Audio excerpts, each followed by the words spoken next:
नमस्कार दोस्तों, true IAS and PCS में आप सभी का स्वागत है। पीटी 365 की साइंस एंड टेक्नोलॉजी की जो मैगजीन है वो रिलीज हो चुकी है। तो इस मैगजीन के अंदर सबसे पहला जो टॉपिक हमारे पास डिस्कशन के लिए है वो है बायोटेक्नोलॉजी से रिलेटेड। और बायोटेक्नोलॉजी में भी जो है सबसे पहले हम लोग बात करेंगे जीनोम एडिटिंग के बारे में। तो चलिए दोस्तों अपनी डिस्कशन स्टार्ट करते हैं। तो सबसे पहले यहाँ पर देखिए जीनोम एडिटिंग का ये आर्टिकल है। सबसे पहले बात करेंगे दोस्तों कंटेक्स्ट की, ठीक है, कि ये न्यूज में है क्यों। हाल ही में देखिए क्या हुआ, जो डिपार्टमेंट है बायोटेक्नोलॉजी का यानी डीबीटी, उसने एक स्टडी को ना सपोर्ट करा कि हाँ ये थेरेपी अगर कंडक्ट होगी तो इसके फायदे मिलेंगे। उसका नाम था, ये पहली बार था ऐसा कि ठीक है ये फर्स्ट टाइम हुई है। एक चीज याद रखना कि ये जो फर्स्ट और या कुछ भी लेटेस्ट होता है तो ये इंपॉर्टेंट होता है। तो ये एक फैक्ट है आपके लिए कि पहली बार ऐसा कुछ हुआ है, इससे पहले नहीं हुआ था, ठीक है। तो उसका नाम क्या है, chimeric antigen receptor T cell therapy, ठीक है। खतरनाक सा इसका नाम लग रहा है, chimeric antigen receptor T cell therapy. इसको कंडक्ट करा गया। अब बहुत आसान भाषा में दोस्तों हम लोग इसको समझते हैं, आराम से देखना कितना इजी है ये, ठीक है। देखिए है क्या, जैसे मतलब मान लीजिए आप अपना राइट हैंड या लेफ्ट हैंड को देखिए एक बारी, ठीक है। यहां पर क्या करा मैंने, बीइंग अ डॉक्टर, एक आपकी सुई लगाई, इंजेक्शन लगाया। इंजेक्शन लगाने से मैंने क्या करा, थोड़ा सा ब्लड यहां से मैंने क्या कहते हैं उस इंजेक्शन के अंदर खींच लिया। आपका मतलब खून थोड़ा सा निकाल लिया गया है। यहां से आपकी नस के अंदर एक सुई लगाई गई, ठीक है, और वहां से थोड़ा सा ब्लड रिमूव कर लिया गया है। क्यों करा मैंने आपका ब्लड रिमूव? आपके खून के अंदर ना दोस्तों, मेरे खून के अंदर, किसी के भी खून के अंदर, ह्यूमन बॉडी के अंदर टी सेल पाए जाते हैं, ठीक है, टी सेल पाए जाते हैं। अब मैंने टी सेल मुझे मिल गया आपके खून को लेकर, उसमें से टी सेल निकल गया। अब क्या होगा, टी सेल जब निकल गया तो अब ये जो कार टी सेल है ना, याद रखना, ये तो टी सेल निकाला मैंने आपके खून में से, चिमेरिक एंटीजन रिसेप्टर, ठीक है, CAR। अब मेरे पास कहां से आएगा, क्योंकि नाम देखिए पूरा, CAR T cell. T cell तो मुझे मिल गया, अब ये कार कहां से आएगा? तो देखिए ये जो कार टी सेल्स है ना, ये लेबोरेटरी में प्रोड्यूस करे जाएंगे। कैसे प्रोड्यूस करे जाएंगे? जो आपके हाथों में से जो खून निकाला गया, जिसके अंदर आपके खून के अंदर जो टी सेल था, ठीक है, उसके अंदर जीन इंसर्ट करा जाएगा। यहां पर देखिए, insert gene for car T, एक जीन इंसर्ट करा जाएगा। ये कुछ इस प्रकार से दिखेगा, ये दिख रहा है ना आपको स्ट्रक्चर एक कॉइल की तरह, ये रेड ब्लू ऐसा करके, ये आपके टी सेल के अंदर इस प्रकार का जीन जो है इंसर्ट करा जाएगा, ठीक है। लेबोरेटरी कंडीशन के अंदर प्रोड्यूस हुआ एक जीन जो आपके टी सेल के अंदर डाल दिया गया, तो एक लेबोरेटरी कंडीशन के अंदर ये एक्सपेरिमेंट हुआ, ठीक है। अब जब ये कार का जीन, नाम है उसका चिमेरिक एंटीजन रिसेप्टर, ये कार का जीन आपके टी सेल के अंदर जब ये डाल दिया गया, बन गया ना कार टी सेल। यहां तक बात समझ में आ गई होगी आई थिंक आपको, है ना। खून से आपके निकाला गया टी सेल जो कि आपकी बॉडी के ऑलरेडी अंदर था। लेबोरेटरी कंडीशंस के अंदर चिमेरिक एंटीजन रिसेप्टर को, जो कि आपके खून के अंदर से जो टी सेल ऑलरेडी मिला, उसके अंदर ऐड कर दिया गया। ये एडिशन बन तो गया सामने, कार टी सेल बन गया, और इसका नाम है चिमेरिक एंटीजन रिसेप्टर, ठीक है। मैं इसको हाईलाइट कर देता हूं, यहां पर देखिए चिमेरिक एंटीजन रिसेप्टर, ठीक है। यहां पर देखिए एक ये जो कॉइल स्ट्रक्चर जैसे डाला गया ना, ये जो हमने जीन इंसर्ट करा गया था, तो ये देखिए यहां पर आके ऐसा चिपक जाते हैं ये आपके टी सेल के साथ। देखिए ऊपर वाले में ये वाला जो स्ट्रक्चर मैंने मार्क करा है 1 2 3, ये आपको यहां पर नहीं दिखेंगे जब आपका नॉर्मल टी सेल था, लेकिन उसके अंदर ये चिपक गए, ठीक है। अब ये चिपक गए, ऐसे साइड में आ गए, इसका मतलब अब हमारे पास एक प्रॉपर तरीके से कार टी सेल जैसी कोई चीज आ गई है। अब ऐसे कार टी सेल ना लाखों की तादाद में, करोड़ों की तादाद में हम लोग ग्रो करेंगे, ठीक है। उनको लेबोरेटरी कंडीशंस के अंदर स्पेसिफिक कोई भी डिवाइसेस हो, उसके अंदर हम लोग इनको ग्रो करते रहेंगे, ठीक है। जब ये ग्रो होते रहेंगे बहुत सारे, लाखों हजारों करोड़ों की तादाद में, तो ये एक पेशेंट है, ठीक है, ये एक पेशेंट है, एबीसी इसका नाम है। इसके अंदर हम इसको इंसर्ट करेंगे, ठीक है। खून पहले निकालकर टी सेल लिया गया, लेबोरेटरी कंडीशन के अंदर उसके अंदर कार मिलाया गया, वो बन गया कार टी सेल। ऐसे कार टी सेल हजारों करोड़ों लाखों की तादाद में लेबोरेटरी कंडीशन में और ज्यादा मल्टीप्लीकेशन के साथ ग्रो करे गए, उसके बाद पेशेंट के अंदर इंसर्ट कर दिए गए। ठीक है, जैसे वो होती ना ग्लूकोज की बोतल, ठीक है, तो ऐसे ही उसके अंदर दोबारा उसके हाथ के अंदर इंजेक्ट कर दिए गए। ये देखिए तार आ रही है, ठीक है, इसके अंदर मान लीजिए कि बड़े सारे ये कार्टी सेल्स हैं, ग्लूकोज जैसी बोतल है, और नस के अंदर पेशेंट के अंदर फिर से चले गए, तो यहां पर इंफ्यूज हो गए पेशेंट के अंदर। अब सवाल ये उठता है, टी सेल बॉडी के अंदर से जब निकाला हमने फर्स्ट स्टेज के अंदर, और उसके बाद ये जो पूरा प्रोसेस है कि कार टी सेल्स को दोबारा उस पेशेंट के अंदर डाल दिया, इसका पर्पस क्या है, मकसद क्या है? तो देखिए, ये जो पेशेंट है ना, ये बेचारा सफर कर रहा था या कर रही थी कैंसर से। ठीक है, कैंसर से सफर कर रही थी, कीमो वगैरह में बेचारे को बहुत तकलीफ होती थी। ठीक है, और किसी भी स्टेज का कैंसर था, तो कैंसर देखो एक तरीके से मतलब फैटल तो होता ही है, मतलब वो डेथ हो सकती है, क्योंकि कैंसर जैसी अगर हम किसी की चीज सुन लें तो हमें तो लगता है पर्सन तो गया। लेकिन इस एक्सपेरिमेंट के बाद ना बहुत हेल्प हो जाएगी कैंसर पेशेंट की, उसके बचने के चांसेस हद से ज्यादा बढ़ जाएंगे। इनफैक्ट आप ये मान लो कि पूरे पूरे बढ़ जाएंगे। देखो, हमने जो इतनी मेहनत करके, देखो हमारी बॉडी के अंदर ही है सारा का सारा सॉल्यूशन, हमें कहीं और नहीं जाना पड़ा। कैसे? टी सेल हमारी बॉडी के अंदर था, लेबोरेटरी कंडीशन के अंदर उसको कार्टी सेल बना दिया गया, लाखों की तादाद में कार्टी सेल्स प्रोड्यूस करे गए, वो कैंसर पेशेंट के अंदर दोबारा डाले गए। तो एक जो उसके अंदर कैंसर सेल्स थे ना, ठीक है, कैंसर सेल 1, कैंसर सेल 2, वो भी लाखों मिलियन की तादाद में होते हैं, कैंसर सेल्स भी अपने आप को मल्टीप्लाई करते रहते हैं। इसलिए हमने ये जो लेबोरेटरी कंडीशन के अंदर लाखों की तादाद में मल्टीप्लाई करा था ना कार्टी सेल्स को, अब ये कैंसर सेल को घेर लेंगे, इसको घेर लेंगे। ठीक है, कैंसर सेल ना बड़ा अपनी गली का ना गुंडा बनता था, इसको घेर लिया कार्टी सेल्स ने। ठीक है, घेर लिया तो उसको बोलेंगे अब तू बच के दिखा, अब तू यहां से निकल के दिखा, बहुत तू उड़ रहा है ना हवा में। इसको इधर से अटैक करेंगे, इधर से अटैक करेंगे, इधर से अटैक करेंगे।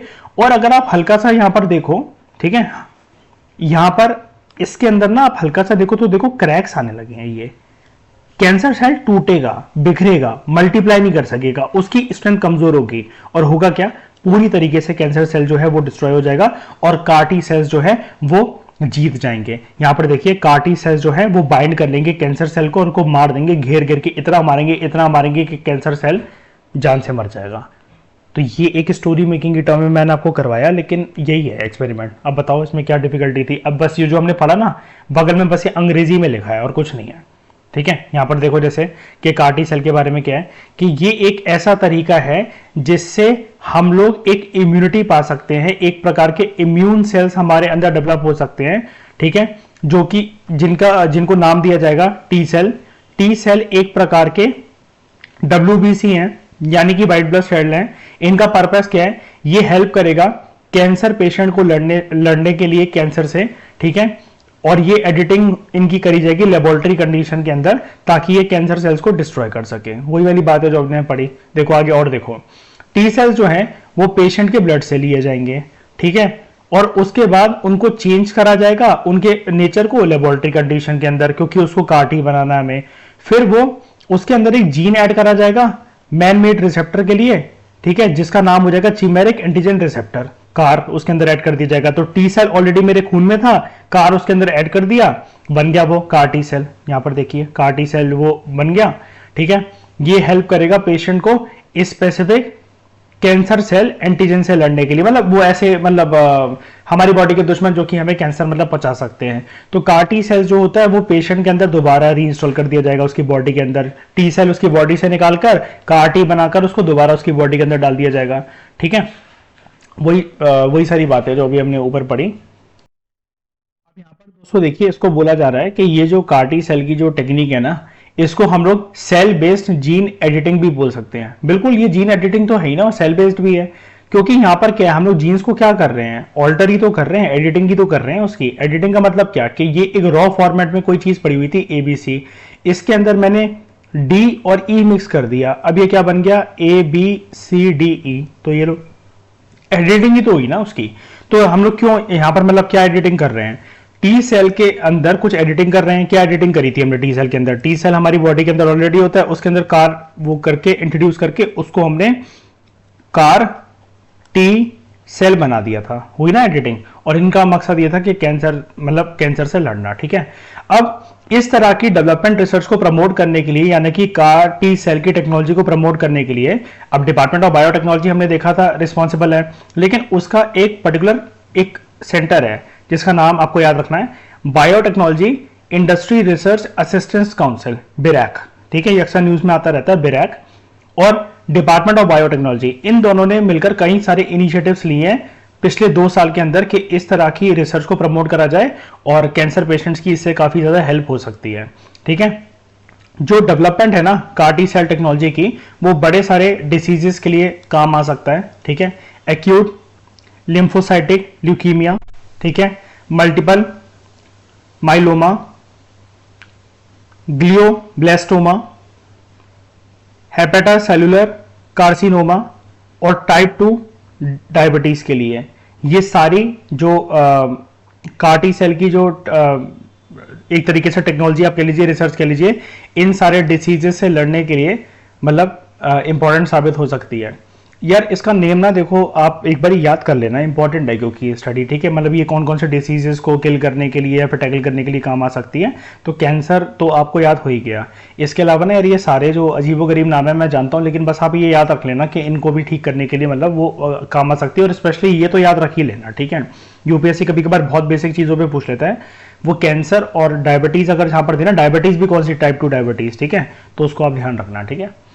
साइंस एंड टेक्नोलॉजी में जितना इंपॉर्टेंट होगा मैं आपको बता दूंगा, इसके बियॉन्ड आप उसमें मतलब जितना मैं बताऊंगा उसके बियॉन्ड आप मेहनत नहीं कर सकते अगर अभी तक आपने नहीं पढ़ी है तो, क्योंकि ये एक ऐसी चीज़ है कि रेगुलर बुक्स के अंदर या फिर मार्केट की किताबों के अंदर या इंस्टीट्यूट के मटेरियल के अंदर ये सारी चीज़ें नहीं होती हैं। This is the latest development, और यूपीएससी हमेशा साइंस एंड टेक्नोलॉजी में लेटेस्ट डेवलपमेंट पूछता है। बेसिक अगर वो एस्पेक्ट पूछता है, वैसे तो पूछता ही नहीं, अगर आप प्रीवियस क्वेश्चन पेपर देखो तो वो कोई भी नहीं कर पाता, मतलब वो कोई डॉक्टर है तो तभी कर पाएगा, तो हमारा रिटर्न ऑन इन्वेस्टमेंट भी यार हमें देखना पड़ता है, ठीक है। खैर छोड़ो, आगे बात करते हैं।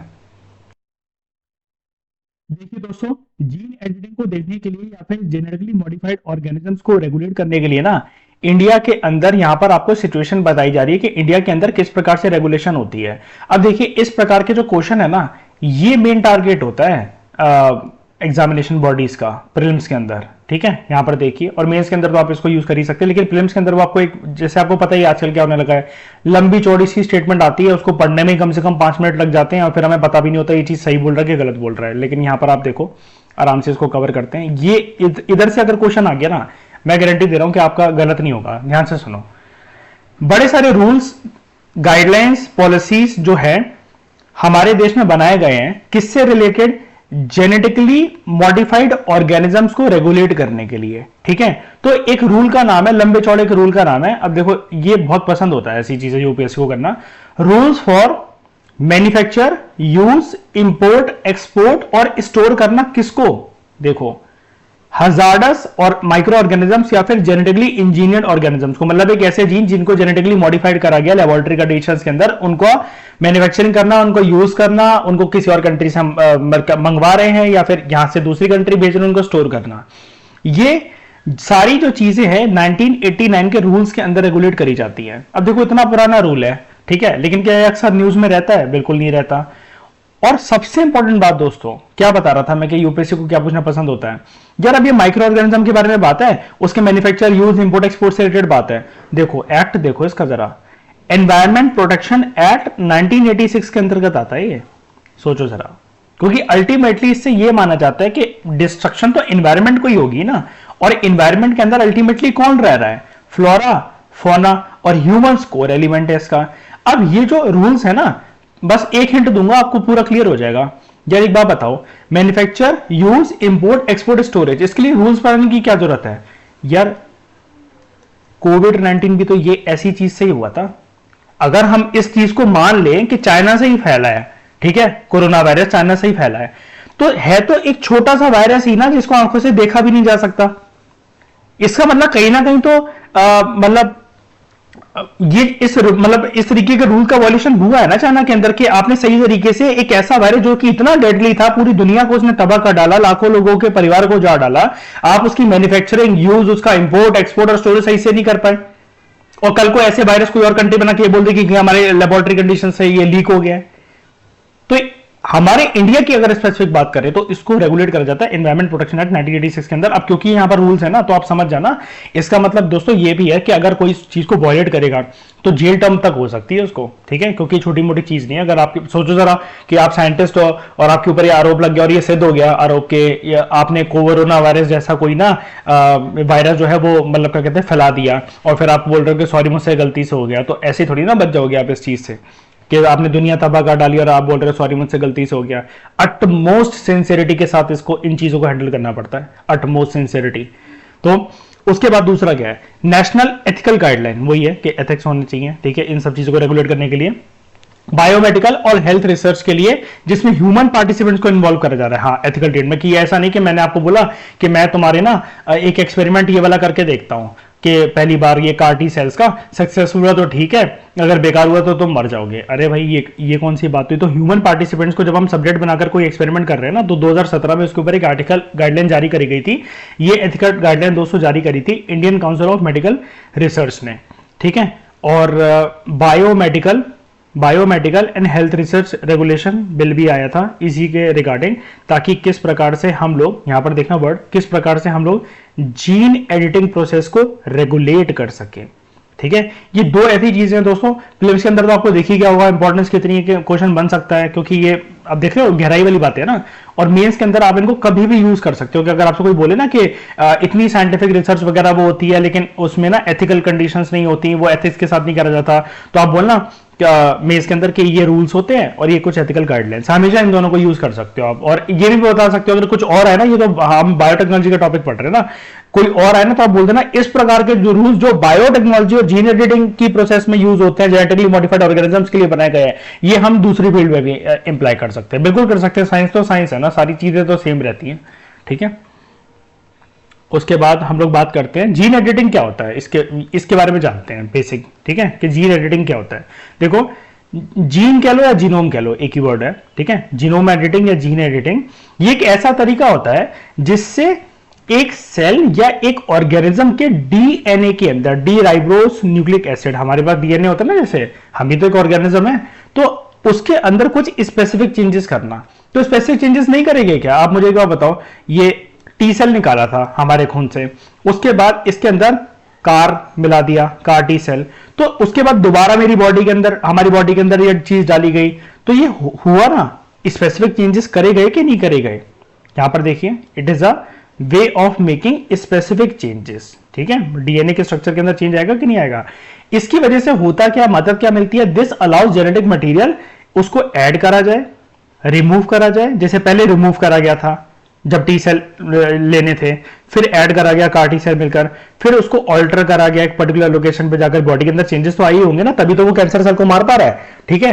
तो ये एक 3 स्टेज कॉम्प्लेक्स मैकेनिज्म होता है जिसके अंदर डीएनए का ना क्या होता है, अनवाइंडिंग, पहले उसको अलग करो, क्लीविंग, कट, कॉपी पेस्ट करो, ठीक है, और रीबाइंडिंग, फिर उसके बाद ऑल्टर कर दो। जैसे मतलब ये ना एक तरीके से, अभी मैं आपको डायग्राम दिखाऊंगा, अभी आपको क्लियर हो जाएगा। कपड़े बनाने की टेक्निक नहीं होती, आपने पहले पूरा क्या कहते हैं एक कपड़े का रोल अलग करा, फिर उसको कट करके पेस्ट करके इधर उधर आपने उसकी कॉलर बनाई, वो बनाया, फिर उसको रिवाइंड करके कि वो एक्सेल साइज का, लार्ज है, स्मॉल है, वो करके एक तरीके से आप इमेजिन कर लीजिए कि आप मतलब कोई टी शर्ट या फिर कोई टॉप पहने हुए हैं और ये चीजें क्या कहते हैं ऐसे कपड़े की टर्म्स में मतलब बन रही, तो उसके अंदर जैसे कपड़े के अंदर चेंजेस करे जाते हैं ना, आप किसी भी साइज का ऐसे कोई कपड़ा नहीं पहन सकते ना, बेकार लगेगा आपके ऊपर, आप अपनी बॉडी की फिजिक के हिसाब से कपड़े पहनोगे ना। सिमिलरली ऐसे ही बॉडी टू बॉडी, मतलब जो पर्सन को बीमारी, अब जैसे एक बार बताओ, भगवान की कृपा से आप सब हेल्दी हो और रहो भी, मैं हेल्दी हूं, ठीक है। अब जबरदस्ती थोड़ी ना मैं कहूंगा कि किसी से यार ये कार्टी सेल थेरेपी मेरे ऊपर कर दो, ये तो कैंसर वालों के लिए ना ये चीज है, समझ गए। तो एडिटिंग के बाद होता क्या है, बाय एडिटिंग द जीनोम, जो कैरेक्टरिस्टिक्स होती है एक सेल की और ऑर्गेनिज्म की, उसको चेंज करा जाता है, डेफिनेटली चेंज करा जाता है, ठीक है।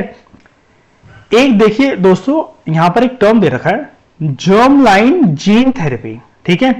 जर्म लाइन जीन थेरेपी नाम, बस नाम है एक तरीके का थेरेपी का। ये टारगेट करता है रिप्रोडक्टिव सेल्स को।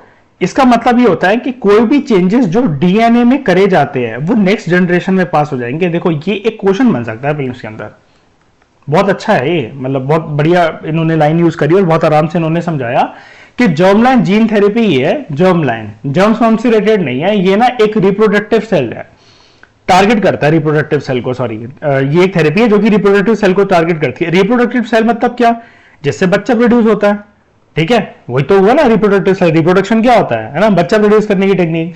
तो अगर ये टर्म जब यूज हो रहा है रिप्रोडक्टिव सेल, तो इसका मतलब यहां पर हम लोग रिप्रोडक्टिव सेल्स को टारगेट करते हैं, और कोई भी अगर डीएनए के अंदर चेंजेस होगा तो वो मेरे से मेरे बच्चों में जाएगा, फिर उनके बच्चों में जाएगा, फिर उनके बच्चों में जाएगा, और ये चीज बढ़ती चली जाएगी, ठीक है। बात करें कि एडवांटेजेस क्या होते हैं जीनोम एडिटिंग के, तो रिसर्च के लिए यूज होता है, डिसीज को ट्रीट करने के लिए, जैसे ल्यूकीमिया और एड्स को। अच्छा दोस्तों ये बताइए कमेंट बॉक्स में, ये ल्यूकीमिया किस रिलेटेड डिसीज होता है और इसके इफेक्ट्स क्या होते हैं, अगर ये हो जाए तो क्या होगा, ये चीज बताइए आप, ठीक है, नीचे कमेंट बॉक्स में। बायोटेक्नोलॉजी के लिए यूज होता है, जैसा कि हमने देखा जेनेटिकली मॉडिफाइड क्रॉप्स के लिए या फिर कैटल के लिए, और थेराप्यूटिक क्लोनिंग के लिए यूज होता है, ठीक है। तो ये वर्क कैसे करता है, जीनोम एडिटिंग ना, ये यूज करते हैं एक टाइप ऑफ एंजाइम को, जिसको हम लोग कहते हैं, टर्म्स हैं, सिर्फ साइंटिफिक टर्म्स हैं, आपको परेशान नहीं होना है, इंजीनियर्ड न्यूक्लियस, ठीक है, जो कट कर देता है जीनोम को, ठीक है, विच cuts the genome in a specific place, मतलब जहां पर गड़बड़ी होती है ना, जैसे मान लीजिए ये एक कॉइल का स्ट्रक्चर चल रहा है, ऐसे करके इसको मान लेते हैं, ऐसे करके, हाँ ठीक है, ये कॉइल का स्ट्रक्चर चल रहा है, मान लीजिए कि गड़बड़ी ना सिर्फ इस वाले पार्ट में है, ये मैंने जो ब्लू वाला पार्ट बनाया है, तो करा क्या जाएगा, सिर्फ इतने ही पार्ट को रिमूव करके इसको कट करा जाएगा, और यहां पर फिर इसमें जो ठीक ये वाला जो पार्ट, अगर ये जो ठीक है ना, इसको यहां पर जाकर क्या कर दिया जाएगा, ऐड कर दिया जाएगा, ठीक है। तो यह है जीनोम एडिटिंग में एक तरीके का एंजाइम इंजीनियर्ड न्यूक्लियस। इंजीनियर्ड का मतलब, इंजीनियर्ड न्यूक्लियस क्या होता है, आप सोच के देखिए ना, कोई एक मान लीजिए आपके घर का कोई एक दीवार मतलब टूट सी गई है, या फिर आपका घर का रिकंस्ट्रक्शन हो रही है, सिर्फ एक कोना मतलब बेकार है उसका, या फिर एक बालकनी को आपको बढ़ाना है, छोटा करना है, जो भी है, ठीक है। ब्रिज मान लेते हैं, ब्रिज मान लेते हैं कि एक ब्रिज का एक जो पिलर है, ये वाला पिलर इसका वीक हो चुका है, काफी ज्यादा वीक हो चुका है, तो कोई भी चीज इंजीनियरिंग यहां पर कैसे वर्क करेगी कि इसको कुछ ना कुछ जो इंजीनियर्स हैं वर्क करके इसको या तो रिप्लेस करें या इसको स्ट्रांग बनाएं, ठीक है, ताकि जो ब्रिज है वो सही सलामत रहे। ऐसे ही यहां पर ये करना है कि एक स्पेसिफिक पार्ट को कट करके वहां पर हमने ऐड कर दिया, ठीक है। तो ये जो इंजीनियर्ड न्यूक्लियस होते हैं, ये दो पार्ट से बने होते हैं, ठीक है। न्यूक्लियस पार्ट जो कि डीएनए को काटता है, जैसे कि मैंने आपको ऊपर बताया, और डीएनए टारगेटिंग पार्ट जिसकी वजह से मतलब वो ऐड करा जाता है। तो यही वाली बात है, जैसे मतलब एक कटे हुए पार्ट को निकाल, मतलब बेकार पार्ट को निकाल देना काट के उसको, और उसकी जगह कुछ ऐड कर देना। तो यहां पर देखिए DNA targeting part to guide the nucleus to a specific sequence of DNA, कि मतलब जो सीक्वेंस है ना वो चलती रहे, एक जिसमें गड़बड़ी थी उसको निकालकर उसको ऐड कर दिया। ये वाला जो डायग्राम मैंने ऊपर बनाया ना, ये इससे आप अंडरस्टैंडिंग ले सकते हैं। जब डीएनए को काट दिया जाता है एक स्पेसिफिक प्लेस में, तो जो सेल होते हैं वो नेचुरली रिपेयर कर देते हैं उस कट को, ठीक है। ये जो सेल है ये कभी कभार नेचुरली, ये जो चेन है ना, हमने अगर एक पार्ट को निकाला तो ये नेचुरली ये चेन चलती रहती है और ये रिपेयर कर देते हैं उसको। ये जो रिपेयर का जो प्रोसेस होता है, ठीक है, ये एक प्रकार से चेंजेस लाता है। एक तरीके से हम लोग इसके अंदर एडिट करते हैं, एडिटिंग करते हैं। तो हमने एडिटिंग ही तो करी थी ना, जैसे एक पार्ट को यहां पर देखिए ऐड करा था, अगर हमने एक तरीके से हुई ना ये जीनोम एडिटिंग, ठीक है, उस पर्टिकुलर लोकेशन में जीनोम के। तो जीनोम एडिटिंग किस किस तरह की होती है, स्मॉल डीएनए चेंजेस करे जाते हैं, या फिर किसी एक सेक्शन को रिमूव कर दिया जाता है। जैसे मैंने हमारे एग्जांपल में हमने क्या करा, एक सेक्शन को कट करके फिर ऐड कर दिया और फिर इंसर्ट कर दिया जाता है। ये भी हमने करा अपने वाले एग्जाम्पल के अंदर, जो ऊपर मैंने यहाँ पर ये देखिए ये बनाया हुआ है, ठीक है। तो वही सारी चीजें हैं रेगुलर थी, ठीक है, नॉर्मल सी। उसके बाद टेक्निक्स क्या यूज होती है जीनोम एडिटिंग के लिए, ठीक है। तो यहां पर देखिए टेक्निक्स क्या यूज होती हैं। They mainly differ in how they recognise the DNA to cut, ठीक है। अलग अलग के मतलब डीएनए का कट कहां से करा गया उस चीज में डिफर करता है। एक होती है प्रोटीन बेस्ड जीनोम एडिटिंग।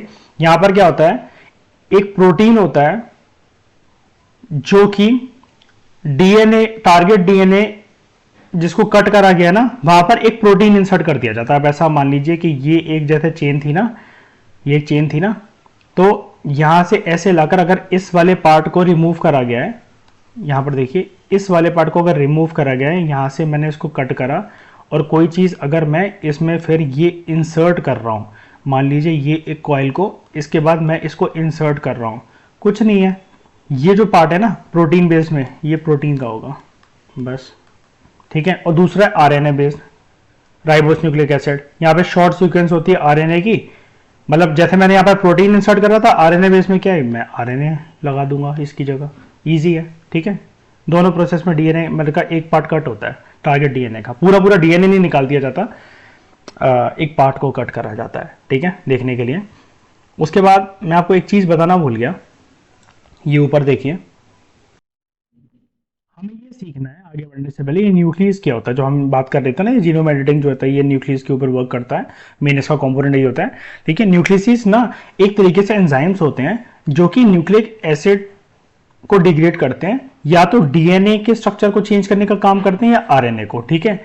ये बहुत एसेंशियल होते हैं लिविंग ऑर्गेनिजम्स के अंदर, ताकि बड़े सारे डीएनए को रिपेयर करा जा सके। अगर डिफेक्ट होता है न्यूक्लियस में, मतलब अगर लिविंग ऑर्गेनिजम्स के न्यूक्लियस में डिफेक्ट है, तो इसकी वजह से गड़बड़ी ये हो सकती है कि पर्सन को इम्यूनो डेफिशिएंसी या फिर जेनेटिक इंस्टेबिलिटी हो सकती है, ठीक है। तो ये खतरनाक होता है लॉन्ग टर्म सर्वाइवल के लिए, आने वाली जनरेशन के लिए भी। न्यूक्लियस दो टाइप के होते हैं, एक होता है एक्सोन्यूक्लियस और दूसरा होता है एंडोन्यूक्लियस। एक्सोन्यूक्लियस जो होते हैं वो न्यूक्लिक एसिड को एंड से रिमूव करते हैं। जैसे मान लीजिए ये एक कॉइल का स्ट्रक्चर है डीएनए का, और ये जो इसका एंड है ना, ए और बी, ये तो हुआ ना एंड, तो यहां से न्यूक्लिक एसिड को, यहां से ये न्यूक्लिक एसिड को रिमूव करने का काम करते हैं, कौन से वाले, एक्सो वाले। जबकि एंडो वाले क्या करते हैं, they make cuts on specific position, ये एंड से रिमूव नहीं करते। ये किसी भी चीज को अगर इनको रिमूव करना होगा ना, तो बीच का जो पार्ट होता है कुछ भी, ये वाली पोजीशन, ये वाली पोजीशन, इसको यहां पे रिमूव कर दिया और कुछ यहां से चीज लाकर यहां पर एडिशन कर दी, ऊपर वाले पार्ट, मतलब उसको रिमूव करके कुछ एक एडिशन कर दी, बस ऐसे काम करते हैं। दोस्तों अगर हम लोग बात करें ये जीनोम एडिटिंग टेक्निक जो होती है, ये कौन कौन सी हमें देखने को मिलती हैं, तो सबसे पहले एक जो बड़ी फेमस सी है, जिसके बारे में यूपीएससी 2 बार क्वेश्चन पूछ भी चुका है, वो है दोस्तों क्रिस्पर कैस9 की टेक्नोलॉजी, ठीक है। तो यहां पर क्या होता है, ये एक डीएनए, आप पहले एक वर्ड को समझ लीजिए, आपका पूरा क्लैरिटी मिल जाएगी आपको। ये एक प्रकार से ना जेनेटिक सीजर होती हैं, जिसको ना 2 पर्सन्स थे जिनको नोबेल प्राइज केमिस्ट्री के अंदर मिला था 2020 में, उन्होंने डिस्कवर करा था इस क्रिस्पर कैस9 के जेनेटिक सीजर्स की टेक्नोलॉजी को। इमैनुएल कारपेंटियर, ठीक है, इमैनुएल कारपेंटियर नंबर 1, और दूसरे जेनिफर ए डॉडना, ठीक है, इन्होंने डिस्कवर करा था। यहां पर कुछ नहीं होता, जैसा कि हमने डिस्कस करा ना, एक ये देख रहे हैं, ये सीजर बनी हुई है और एक स्पेसिफिक पार्ट को कट करा जा रहा है, बस स्पेसिफिक पार्ट को कट करके उसके अंदर एडिशन कर दिया जाता है, बस इतना याद रखिए, ठीक है। लगातार 2 बार क्वेश्चन आया था इसके ऊपर, 2018 में भी आया था और 2019 में भी आया था फिल्म्स के अंदर, ठीक है, इंपॉर्टेंट है ये। फिर उसके बाद ZFNs, जिंक फिंगर न्यूक्लियस, ठीक है। यहां पर बस एक टर्म यूज होती है, देखिए, एक ना जो हमने न्यूक्लियस पढ़ी ना, तो ये फोक न्यूक्लियस एक होता है, ठीक है। यहां पर क्या होता है, ये जिंक फिंगर प्रोटीन्स होते हैं, एक तरीके से जिंक के बने हुए प्रोटीन्स होते हैं, which each bind to about 3 DNA bases, ठीक है, हर एक 3 डीएनए के बेसिस के अंदर बाइंड हो जाता है, ठीक है। ये जैसे बीच में देख रहे हैं हम, जाके जुड़ गया, ठीक है। तो बस आप इतना रखना कि यहाँ पर एक चीज याद रखना, ये टर्म याद रखना, फोक न्यूक्लियस, ठीक है। उसके बाद talons, transcription activator like effector nucleus, ये ठीक है, ये एक डीएनए बाइंडिंग डोमेन होता है जिसका नाम होता है टैलेंस। तो यहां पर भी देखो ZFN की तरह, यानी कि जिंक फिंगर न्यूक्लियस की तरह, ये जो टैलेन होता है ना, ये भी फोक न्यूक्लियस का पार्ट होता है। मैं जानता हूं दोस्तों ये चीज में आपको क्लैरिटी नहीं मिली होगी, और हो सकता है किसी को कुछ भी समझ में ना आया हो इस वाले पार्ट के अंदर, ये जो सेकंड हाफ में डिस्कस करा, लेकिन आपको सिर्फ ऊपर ऊपर बस यही याद रखना है कि जीनोम एडिटिंग टेक्निक क्या होती है, ZFN क्या होता है, जो मैंने अंदर ये पार्ट बताया ना, जैसे इसका ये फोक न्यूक्लियस और वो करके स्पेसिफिक चीजें याद रख दो। कोई देखो, हमें कोई डॉक्टर तो बनना नहीं है, हमें तो सिर्फ चीजें निकालनी है, शॉर्ट टर्म के लिए भी अगर वो हमारी मेमोरी में याद रह जाए तो क्या दिक्कत है। यहाँ पर देखना, आपको रिलेटेड न्यूज़ के अंदर ना क्रिस्पर कैस9 का वो बताया होगा कि कितना इफेक्टिव है, ठीक है। ये क्रिस्पर कैस9 बेस्ड जो सिस्टम है ना, इसको शुरू में डेवलप करा गया था ताकि हम जो मच्छर होते हैं ना, जिनकी वजह से मॉस्किटो, मलेरिया, डेंगू वगैरह जो फैलता है, उनका स्टेरिलाइजेशन कर सकें। सोचिए जरा कि मतलब उनकी मतलब वो पैदा ना कर सकें और मतलब मच्छरों को। तो यहां पर क्या होता है, एक ना टेक्निक है, एक टेक्निक है, टूल है क्रिस्पर कैस9 के अंदर, precision guided sterile insect technique, ठीक है, PGSIT कहते हैं हम लोग इसे, PGSIT। इसको यूज करा जाता है जीन्स को ऑल्टर करने के लिए, कौन से मच्छरों के अंदर, ईडीज इजिप्टाई मॉस्किटो के अंदर, ठीक है। ये जो कि एक स्पीशीज होती है मच्छरों की, जिसकी वजह से मलेरिया, डेंगू, चिकनगुनिया या फिर जीका वायरस फैलता है, ठीक है। PGSIT ना क्रिस्पर टेक्निक को यूज करती है ताकि मेल मॉस्किटो का स्टेरिलाइजेशन करा जा सके, ठीक है। और जो फीमेल मॉस्किटो है ना, फीमेल मॉस्किटो जो कि मेन डिसीज को फैलाते हैं, ध्यान से सुनना, मेल्स का स्टेरिलाइजेशन कर लिया और फीमेल मॉस्किटो को फ्लाइटलेस बना दिया, ये लो, तो आगे कुछ प्रोड्यूस हो ही नहीं सकता, ठीक है। अच्छा, एक ना यहाँ पर एक चीज इन्होंने स्पेसिफिकली मेंशन कर रखी है, काफी अच्छी चीज है, यहां से भी क्वेश्चन बन सकता है कि, ठीक है, ये जो जीन ड्राइव मैं आपको पढ़वाने जा रहा हूं ना, यहां से प्रीलिम्स का क्वेश्चन बन सकता है, ये रहा जीन ड्राइव। देखिए वो ये कह रहा है कि जीन ड्राइव ना और पीजीएसआईटी सिस्टम जो कि क्रिस्पर कैस9 के अंदर यूज करा जाता है, इनमें डिफरेंस है। देखिए पीजीएसआईटी सिस्टम ना एक सेल्फ लिमिटिंग सिस्टम है, और ये ऐसा नहीं है कि एनवायरनमेंट के अंदर सदाबहार रहेगा या फिर स्प्रेड हो जाएगा। यहां पर एनवायरनमेंट का दोस्तों ये मतलब है कि ऐसा नहीं कि ये मॉस्किटो 1 के अंदर डाला गया तो आने वाली इसकी सभी जनरेशंस के अंदर ये वाली चीज रहेगी, सारे मॉस्किटोज के अंदर रहेगी, उस मॉस्किटो 1 से जो फैलेगा तो ये सभी मॉस्किटो को ऐसा मतलब उसके अंदर वो फैल जाएगा। मतलब मान लीजिए कोई भी स्पीशी है एबीसी, ठीक है, हमने ये चीज ना पिग के साथ करी, तो ऐसा नहीं होगा कि उस पिग की सभी जनरेशन के अंदर ये चीज फैल जाएगी, ठीक है, फिर तो ऐसे तो तादाद उनकी खत्म हो जाएगी। जबकि जो जीन ड्राइव होता है ना, यहां पर देखिए जीन ड्राइव सिस्टम के अंदर क्या होता है, ये एक ऐसे सिस्टम होते हैं जो कि सप्रेस कर सकते हैं डिसीज वेक्टर्स को, डिजायर्ड जेनेटिक ऑल्टरेशन जो कर रखी है ना उसको इनडेफिनेटली पास कर सकते हैं from one generation to next, ठीक है। तो जो एक जनरेशन से दूसरे जनरेशन में जो चला जाता है ना, जैसे मान लीजिए इसके अंदर कोई हमने जेनेटिक ऑल्टरेशन करा है इस पिग के अंदर और फिर ये आने वाली जनरेशन में भी पिग की ये फैल रहा है, तो उसको कहेंगे जीन ड्राइव। जबकि सिर्फ अगर ये जो पिग था एबीसी इसका नाम था, सिर्फ अगर इसके अंदर चेंजेस हो रहे हैं सिर्फ इसकी बॉडी के अंदर और वो आगे नहीं फैल रहे हैं, तो उसको हम लोग कहते हैं पीजी एसआईटी सिस्टम। पिग तो एक एग्जांपल लिया मैंने, मॉस्किटो ले लीजिए, पिग ले लीजिए, कुछ भी मतलब, ठीक है। और उसके बाद देखिए जो बिल गेट्स है ना, जो कि एक टाइम पे वर्ल्ड के सबसे अमीर व्यक्ति रहे हैं, तो बिल गेट्स के द्वारा एक फंडेड ना एक वो है रिसर्च फर्म है जिसका नाम है बायोटेक फर्म, ठीक है, ऑक्सीटेक कहते हैं इसको। इन्होंने एक चीज डेवलप करी थी, they release genetically modified male Aedes aegypti mosquitoes, ठीक है। इन्होंने जेनेटिकली मॉडिफाइड मेल जो है ना एडीज इजिप्टाई मॉस्किटो के, उनको रिलीज करा था ताकि जो इंसेक्ट बॉर्न डिसीज है जैसे डेंगू फीवर या फिर जीका वायरस, इनको टैकल करा जा सके। तो कुछ रिलेटेड डेवलपमेंट्स थी, लेकिन इस आर्टिकल के अंदर दोस्तों मैं समझता हूं तो सारी चीजें इंपॉर्टेंट थी। एक हमारी चीज और रह गई है, टी सेल और बी सेल के बारे में यहां पर हम लोग अपनी डिबेट खत्म कर लेते हैं। जो इम्यून सेल्स है ना दोस्तों, इम्यून सेल्स ये दो आर्मीज ऑफ सेल से बने होते हैं, दो ग्रुप ऑफ सेल से बने होते हैं। एक होते हैं इन्नेट जो कि हमारे अंदर पैदाइशी होते हैं, एक होते हैं एक्वायर्ड। इन्नेट इम्यून सेल्स जो होते हैं ये बॉडी के फर्स्ट लाइन ऑफ डिफेंस होते हैं, क्योंकि हमारे साथ ये पैदा होने के साथ ही होते हैं, सबसे पहले ये रिस्पॉन्ड करते हैं। ये कोई भी फॉरेन सेल्स होते हैं, कोई भी चीज होती है जैसे इन्फेक्शन वगैरह हो गया किसी वायरस या बैक्टीरिया की वजह से, सबसे पहले ये फोर फ्रंट में जाते हैं। मतलब सबसे स्ट्रॉन्ग आर्मी हमारी इन्नेट सेल वाली आर्मी होती है। उसके बाद जो एक्वायर्ड इम्यूनिटी होती है जिसको हम लोग एडेप्टिव इम्यूनिटी भी कहते हैं, ये यूज करती है दो प्रकार के सेल्स को, एक का नाम होता है टी सेल, एक का नाम होता है बी सेल, ठीक है।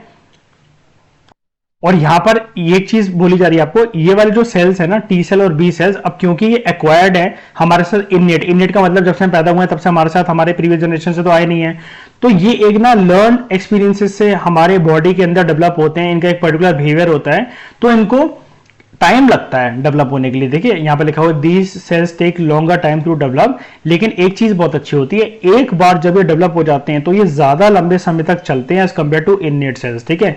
जो बी सेल्स हैं, जो टी सेल्स हैं, ठीक है, इनको हम लोग एक स्पेशल नाम देते हैं साइंस के अंदर, lymphocytes, they are also called lymphocyte, जो कि एक प्रकार के व्हाइट ब्लड सेल्स होते हैं और ये इम्यून सिस्टम का हमारे पार्ट होते हैं।